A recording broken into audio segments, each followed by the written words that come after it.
নয়াদিল্লিতে নজর আমাদের, কারণ নয়াদিল্লিতে ঘটে গেল এক অভূতপূর্ব ঘটনা। হ্যাঁ, অভূতপূর্ব তো বটেই, নজিরবিহীন ঘটনা। অন্তত যে অভিযোগ করছেন, যে দাবি করছেন মুখ্যমন্ত্রী মমতা বন্দ্যোপাধ্যায়, নীতি আয়োগের বৈঠক, যে বৈঠকে পর্যালোচনা হয়, প্রত্যেক রাজ্যের মুখ্যমন্ত্রী থাকেন, প্রধানমন্ত্রী থাকেন, কেন্দ্রীয় মন্ত্রীরা থাকেন, সেখানে যখন কথা বলতে গেলেন মমতা বন্দ্যোপাধ্যায়, তখন 5 মিনিটের মধ্যে যখন তিনি বঞ্চনা নিয়ে কথা বলছেন, কেন্দ্রের কত টাকা বকেয়া রয়ে গেছে এ রাজ্যে সে কথা বলছেন, তার মাইক অফ করে দেওয়া হলো।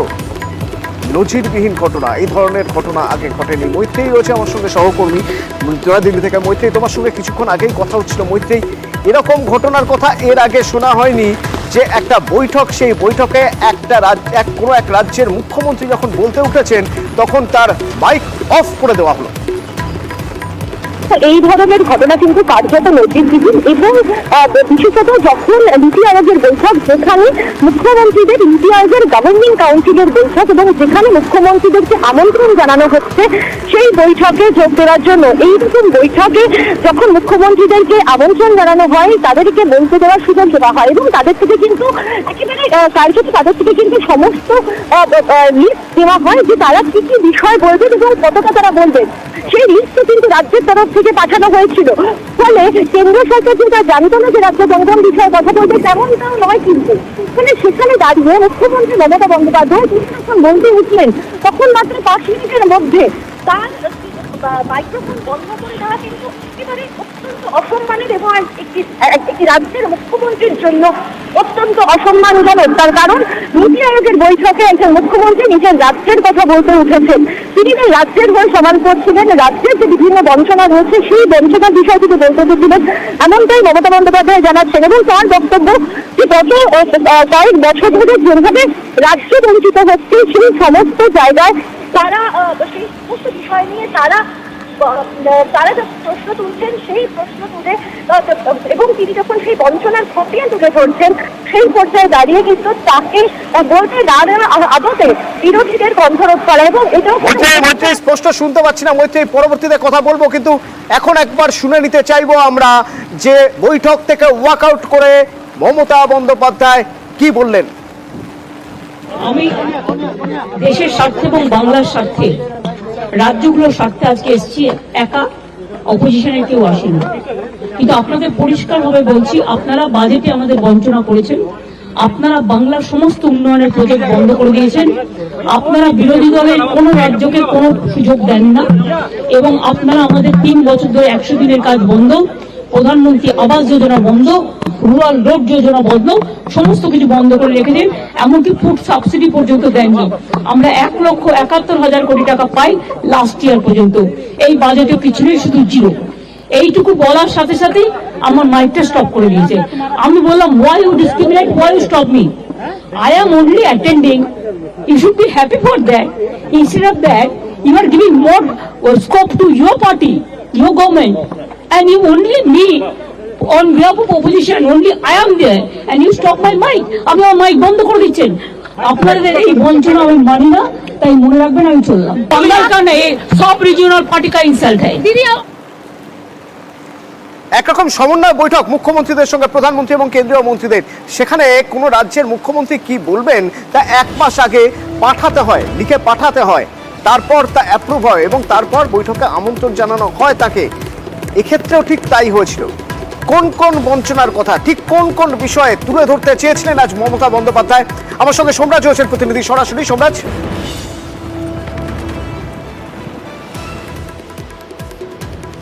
দেখো, প্রথমত 100 দিনের গ্রামীণ প্রকল্প থেকে শুরু করে প্রধানমন্ত্রী গ্রামীণ আবাস যোজনা, প্রধানমন্ত্রী গ্রামীণ সড়ক যোজনা, অর্থাৎ বিভিন্ন প্রকল্পে কেন্দ্রীয় বরাদ্দ যে বন্ধ রয়েছে।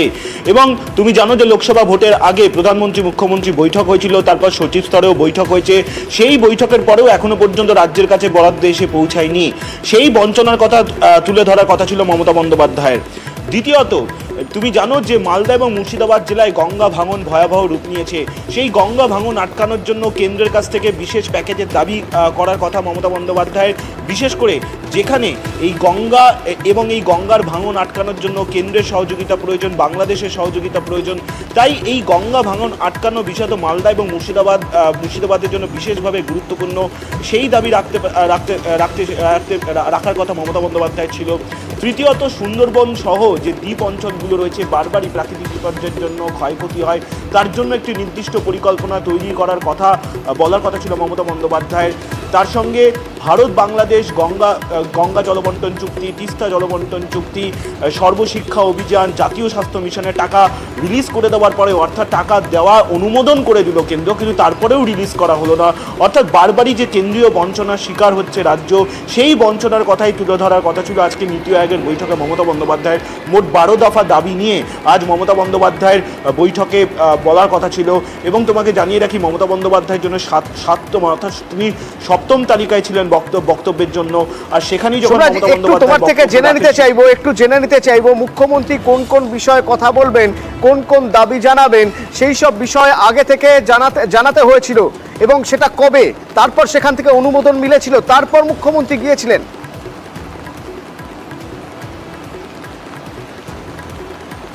তা দেখো, যেটা নবান্ন সূত্রে খবর, 7 দিন আগেই নীতি আয়োগের বৈঠকে রাজ্যের কি কি দাবি রয়েছে বা রাজ্যের কি পরিকল্পনা রয়েছে গোটা বিষয়টি পাঠিয়ে দেওয়া হয়েছিল। এটা নীতি আয়োগের তরফেই রাজ্যকে জানানো হয়েছিল যে 7 দিন আগেই পাঠিয়ে দিতে হবে, এবং সেই মোতাবেক রাজ্যও পাঠিয়ে দিয়েছিল। আর সেখানেই কেন্দ্রের থেকে রাজ্যের কত বকেয়া রয়েছে সেই অংশটি তুলে ধরা হয়েছিল। কোন কোন প্রকল্পে কত টাকা বকেয়া রয়েছে সেটিও উল্লেখ করা হয়েছে।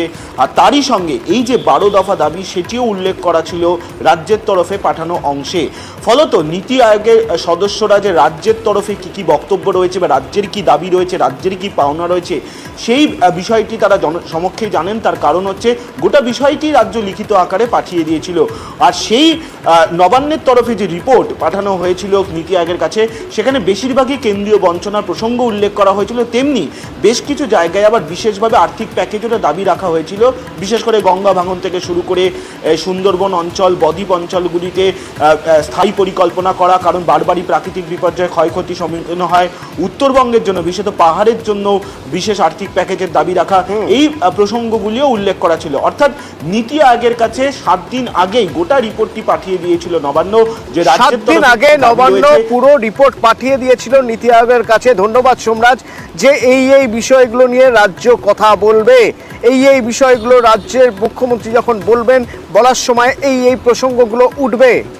কিন্তু তখন কোনো আপত্তি, ওজোর আপত্তি কোনো কিছুই ছিল না। যখন বৈঠকে যাচ্ছেন যোগ দিতে, তার আগে মমতা বন্দ্যোপাধ্যায় একটা কথা বলে গিয়েছিলেন, তাকে বলতে দিলে তিনি বলবেন, না হলে তিনি বেরিয়ে যাবেন। হলো তাই। আমি যাচ্ছি, কিছুক্ষণ থাকবো, ভয়েস রেকর্ড করতে দিলে রেকর্ড করব, না হলে প্রতিবাদ করব, করে বেরিয়ে আসবো। চেষ্টা করব আমার স্টেটের হয়ে কথা বলা। 1 সপ্তাহ আগে থেকে জানা কথা, মুখ্যমন্ত্রী মমতা বন্দ্যোপাধ্যায় কোন কোন বিষয়ে কথা বলবেন, কোন কোন বিষয় নিয়ে তিনি উত্থাপন করবেন, তুলে ধরবেন সেখানে। তখন কোনো কিছুই নয়। এখন যখন তিনি এই বক্তব্যগুলো বলতে যাচ্ছেন, রাজ্যে কত টাকা বকেয়া রয়েছে, মানে কেন্দ্রের বকেয়া কতটা রয়েছে, কোন কোন জায়গায় গুরুত্ব দেওয়া জরুরি, মালদার ভাঙন রোধের কথা, সুন্দরবনের কথা, পার্বত্য অঞ্চলের কথা, সেখানের উন্নয়নের কথা যখন তিনি বলতে যাচ্ছেন, তার দাবি মাত্র 5 মিনিট। সেই 5 মিনিটের মধ্যে যখনই তিনি বঞ্চনার কথা বলতে গেলেন, তার মাইক অফ করে দেওয়া হলো। যেক্ষেত্রে অন্যদের দেখা যাচ্ছে যে 20 মিনিট কথা বলার সুযোগ দেওয়া হচ্ছে, অন্যদের 20 মিনিট কথা বলার সুযোগ দেওয়া হচ্ছে। তারা কারা? হয় তারা এনডিএর সহযোগী, মানে বিজেপির সহযোগী দলের মুখ্যমন্ত্রী, বা বিজেপি শাসিত রাজ্যের মুখ্যমন্ত্রী। অথচ 5 মিনিটের মাথায় তার মাইক অফ করে দেওয়া হলো। তিনি অপমানিত বোধ করলেন এবং অপমানিত বোধ করে তিনি ওয়াকআউট করলেন। বেরিয়ে এসে বললেন তিনি প্রতিবাদ করেছেন সব বিজেপি বিরোধী রাজ্যগুলোর হয়ে। আমি দেশের স্বার্থে এবং বাংলার স্বার্থে, রাজ্যগুলোর স্বার্থে আজকে এসেছি, একা, অপোজিশনের কেউ আসেনি। কিন্তু আপনাদের পরিষ্কারভাবে বলছি, আপনারা বাজেটে আমাদের বঞ্চনা করেছেন।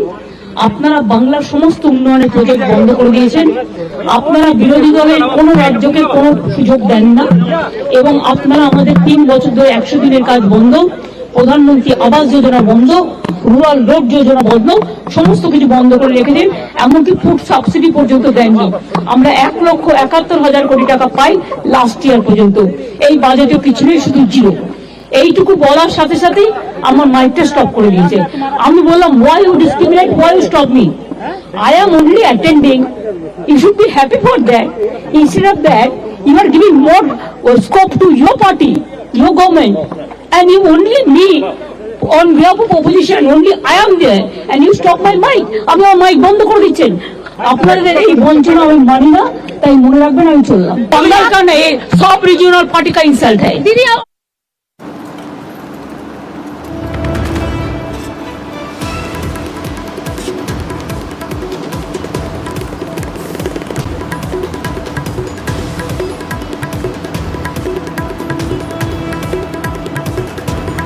মমতার কণ্ঠরোধে ক্ষুব্ধ তৃণমূল, সংসদের ভিতরে বাইরে সোমবার থেকে বিক্ষোভ, লাগাতার বিক্ষোভ করা হবে। বিধানসভাতেও মমতার মাইক বন্ধ প্রসঙ্গ তোলা হবে। আবির প্রতিনিধি আমার সঙ্গে রয়েছে। আবির, তৃণমূল সূত্রে কি জানতে পারছি? দেখো, নীতি আয়োগের বৈঠকে রাজ্যের যে অবস্থান বা রাজ্যের যে ইস্যু তা বলতে মুখ্যমন্ত্রী তিনি গিয়েছিলেন এবং বরাবরের জন্য কেন্দ্রীয় বঞ্চনার ইস্যুতে বারবার ধরে তিনি সরব হয়েছেন। যদিও তার বক্তব্য ছিল কেন্দ্র সে ব্যাপারে যথাযথ হস্তক্ষেপ করছে না। আজকে নীতি আয়োগের বৈঠকে তিনি যখন যোগ দিলেন, তিনি যখন বলছেন, সে সময় অভিযোগ কার্যত তার মাইক বন্ধ করে রেখে দেওয়া হয়েছে এবং একাধিক রাজ্যের প্রতিনিধিরা যেখানে 15 থেকে 20 মিনিট করে সময় ধরে কথা বলতে পারছে, সেখানে মাত্র তিনি 5 মিনিট বলার সুযোগ পেয়েছেন। তৃণমূলের গোটা ঘটনা নিয়ে ব্যাপক ক্ষুব্ধ। তারা মনে করছেন যে বাংলাকে যে বঞ্চনার অভিযোগ তারা করছিলেন, এতেই এটা প্রমাণিত হয়। সোমবার থেকে সংসদের ভিতরে এবং বাইরে ইস্যুতে বারবার ধরে তারা সরব হবে। একই সঙ্গে সিদ্ধান্ত নেওয়া হয়েছে, যেহেতু রাজ্য বিধানসভার অধিবেশনও চলছে, রাজ্য বিধানসভার অধিবেশনও একাধিক প্রস্তাব বা আলোচনা তো রয়েছে, সেই আলোচনার মধ্যে ওই নীতি আয়োগের বৈঠকের এই প্রসঙ্গের কথা তারা তুলে ধরবেন। ফলে সব মিলিয়ে কেন্দ্রীয় বঞ্চনা ইস্যুতে এমনিতেই তৃণমূল কংগ্রেসের তরফ থেকে সিদ্ধান্ত নেওয়া হয়েছিল, লাগাতার তারা পথে প্রচারে থাকবেন। আজকের নীতি আয়োগের বৈঠকের এই সিদ্ধান্তের প্রেক্ষিতে তারা পুনরায় এই সিদ্ধান্তকে আরো বৃহত্তর আকারে আন্দোলনে নিয়ে যেতে চান। ধন্যবাদ আবির। যে ঘটনা আজ ঘটেছে নীতি আয়োগের বৈঠকে, সেই ঘটনার প্রতিবাদ, মমতা বন্দ্যোপাধ্যায়ের মাইক বন্ধ করে দেওয়ার প্রতিবাদ, তার কণ্ঠরোধ করার প্রতিবাদ, সংসদের ভিতরে বাইরে সেই প্রতিবাদ সোমবার থেকে করবে তৃণমূল এবং এ রাজ্যের বিধানসভাতেও তা নিয়ে কথা হবে, তা নিয়ে আলোচনা হবে। মমতা বন্দ্যোপাধ্যায়ের কণ্ঠরোধ নিয়ে প্রতিবাদ করবে তৃণমূল। প্রতিবাদ হবে সোমবার থেকে সংসদের ভিতরে বাইরে।